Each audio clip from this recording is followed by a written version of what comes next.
India کا جو قانونی نظام ہے نا وہ ختم ہو گیا ہے. کرفیو لگاتے ہیں وہ ٹوٹ جاتا ہے. انڈیا نے باقاعدہ ایک ہی رستہ اختیار کیا ہوا ہے کہ وہ فوج داخل کر رہا ہے, مزید فوج بڑھا رہا ہے, پیراملٹری فورسز بڑھا رہے ہیں. تو یہ جتنا زیادہ وہ وائلنس کے اوپر کر رہے ہیں اس کے لازماً رد عمل کے طور پر کشمیری لوگ اس وقت بڑھ رہے ہیں. یہ جو حالیہ لہر آئی ہے اس میں صرف بات یہ تھی کہ برہان وانی اور اس کے ساتھی پولیٹیکلی کشمیر کے اندر ان کے اثرات بڑے گہرے تھے, میڈیا کے اندر وہ لوگ بڑے معروف تھے, اور تنظیموں سے بلند وہ محض کشمیری ہونے کی بنیاد پر وہ ان لوگوں کے اثرات بڑے گہرے تھے. جب انڈیا نے ان کو شہید کیا تو ان کی شہادت کے بعد وہ لوگ بھی میدان میں نکل آئے جو کبھی بھی اس تحریک میں پہلے شامل نہیں تھے.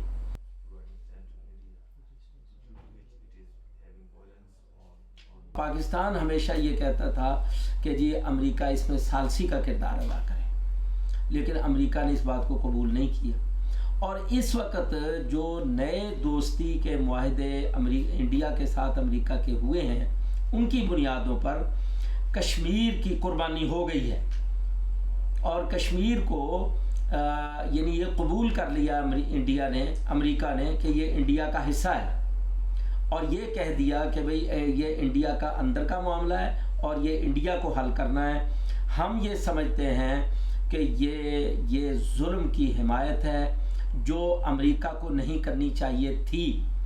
یہ اتنا بڑا ظلم ہے, جتنا بڑا ظلم انڈیا کر رہا ہے ہمارے نزدیک اس سے بڑا ظلم اس وقت امریکہ کر رہا ہے یہ کہہ کر کہ یہ انڈیا کا اندرونی مسئلہ ہے.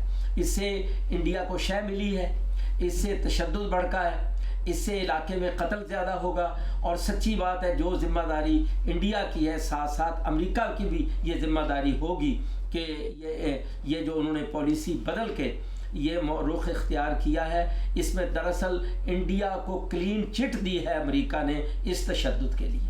کام کر رہا ہوں اور کہیں چھپ کے نہیں بیٹھا ہوا, میرے روزانہ پروگرام ہوتے بڑے بڑے. لیکن اب جو نئی صورتحال سامنے آئی ہے امریکہ کے اس بیان کے بعد ہمیں بھی اپنی تحریک کا رخ اب اس طرف کرنا پڑے گا کہ ہم پاکستان کے اندر جماعتوں کو اکٹھا کر کے پاکستان حکومت کو مجبور کریں گے کہ وہ امریکہ کے ساتھ کشمیر کے مسئلے پر صحیح ڈائلاگ کرے اور اس کو قائل کرے کہ وہ اپنے پہلے موقع پر آئیں.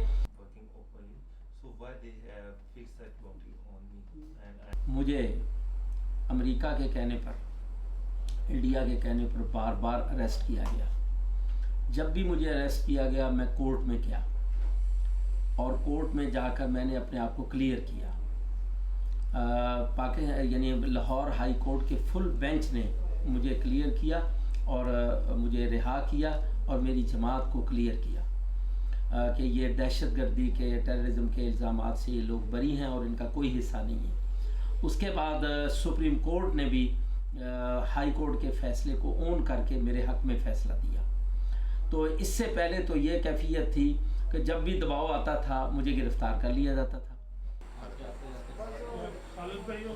ٹھیک ہے, تھینک یو سر.